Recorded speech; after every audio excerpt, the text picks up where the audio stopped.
রামচন্দ্র যখন সীতা এবং লক্ষ্মণকে নিয়ে বনবাসে এলেন, সেই সময় ভরত রামচন্দ্রকে অযোধ্যায় ফিরিয়ে নিয়ে যেতে চাইলেন, কিন্তু রামচন্দ্র ফিরে যেতে চাইলেন না। বাধ্য হয়ে ভরত রামচন্দ্রের পাদুকা নিয়ে ফিরে গেলেন অযোধ্যায়। আর রামচন্দ্র বনবাসেই থেকে গেলেন। তিনি বনবাসে থাকাকালীন দণ্ডক বনের দিকে যাত্রা করলেন এবং সেই দণ্ডক বনে ছিল মুনি ঋষিদের জায়গা। সেই মুনি ঋষিরা সেইখানে ধ্যান, যজ্ঞ, তপস্যা এইসব করতেন। আর সেখানে পরে আবার রাক্ষসদেরও বাস হলো এবং রাক্ষসরা এসে প্রত্যেক দিন মুনি ঋষিদের ধ্যান, তপস্যা বিঘ্ন ঘটাতো আর এক একজনকে ধরে খেয়ে নিত। রামচন্দ্র দেখলেন চারিদিকে মানুষের হাড় গোড় সব পড়ে আছে। তখন কী করবেন? তখন ভাবছেন যে এই জায়গা কি রাক্ষসদের বাস? এই রাক্ষসদের যেমন করে এই দণ্ডকারণ্যকে রাক্ষসমুক্ত করতেই হবে। মুনি ঋষিরা রামচন্দ্রকে চিনতে পেরে রামচন্দ্রকে বললেন যে, আমাদের বাঁচান, আমাদের যাগযজ্ঞ তপস্যায় বিঘ্ন ঘটাচ্ছে এই রাক্ষসরা, আর প্রত্যেক দিন এক একজনকে খেয়ে আমাদের সমস্ত মুনি ঋষিদের ধ্বংস করে দিচ্ছে।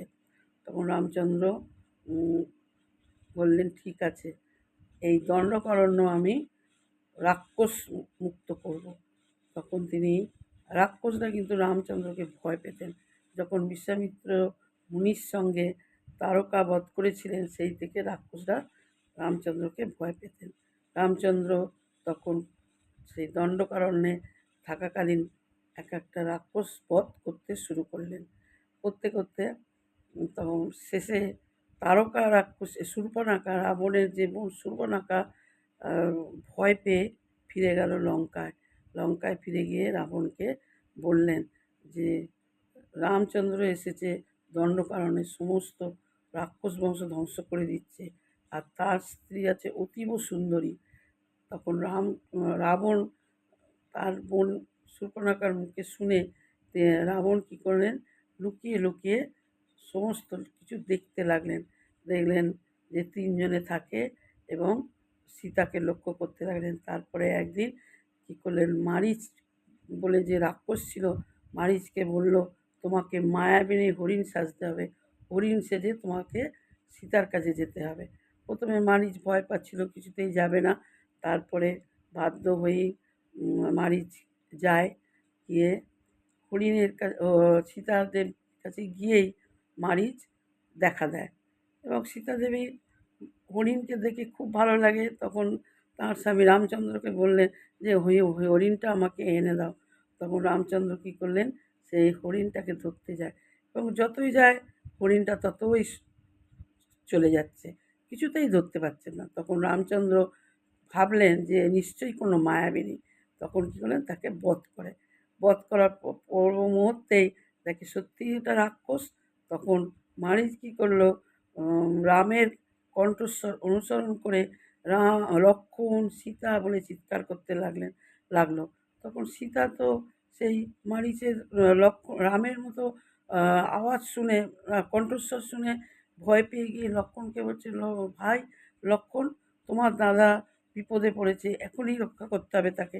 এই বলে তিনি ছুটে এগিয়ে চলে যাচ্ছে। সেই সময় লক্ষ্মণ বললেন, না না না, তোমাকে যেতে হবে না, আপনাকে যেতে হবে না, আপনি এখানে থাকুন, আমি যাচ্ছি। কিন্তু আমার দাদা ওটা হতেই পারে না, আমার দাদা বীর, আমার দাদার কোনো বিপদই হতে পারে না। তখন বলছে, না আমি শুনেছি কণ্ঠস্বর, ওনারই কণ্ঠস্বর। তখন লক্ষ্মণ কী করবে? বাধ্য হয়ে সীতাদেবীকে বললেন, আপনি এই বাড়ির মধ্যেই থাকবেন, কুটিরের মধ্যেই। বলে একটা গণ্ডি দাগ কেটে দিয়ে গেল যে সেই দাগের বাইরে আপনি কোনো মতেই বেরোবেন না। এই বলে লক্ষ্মণ চলে গেলেন দাদার খোঁজে। সেই সময় রাবণ দেখতে পেলেন যে কেউ নেই। রাবণ তখন এসে দাঁড়ালেন সীতাদেবীর কাছে। তখন সীতাদেবী, ব্রাহ্মণ এসেছে, কী করবে? তখন ঘর থেকে কিছু ফল মূল নিয়ে এসে ব্রাহ্মণকে দিতে গেলেন। রাবণ বললেন যে, না আমি তো ভেতর থেকে দিলে নেব না, আমাকে উঠোনে এসে দিতে হবে। তখন সীতাদেবী উঠোনে এসে দিতে গেলেন। যেই দিতে গেলেন তার হাতটাকে ধরে নিয়েই রথে নিয়ে বসিয়ে দিলেন। সেই সময় বৃদ্ধ জটায়ু পাখি বাধা দিতে গেল, কিন্তু জটায়ু পাখিকে রাবণ তার তরোয়ারটা দিয়েই তার একটা ডানা কেটে দিলেন। রাবণ নিয়ে চলে গেলেন লঙ্কায় সীতাদেবীকে। এরপর রামচন্দ্র আর লক্ষ্মণ ফিরে এসে যখন কুটিরে সীতাদেবীকে দেখতে পেলেন না, তখন চিৎকার করতে শুরু করলেন, সীতা সীতা করে, কিন্তু কোথাও পেলেন না। চারিদিকে খুঁজতে শুরু করলেন। তারপরে তারা খুঁজতে খুঁজতে এক অরণ্যের মধ্যে ঢুকে গেল। সেইখানে ধূম নামে এক দানব ছিল। সেই দানব তাদেরকে রামচন্দ্র লক্ষ্মণকে আঘাত করতে যাবে, সেই সময় রামচন্দ্র তাকেও বধ করে, এবং যখন মৃত্যুর সময়ে সে তখন বলে দিল যে ওই দিকে চলে যায় সুগ্রীবের কাছে যেতে।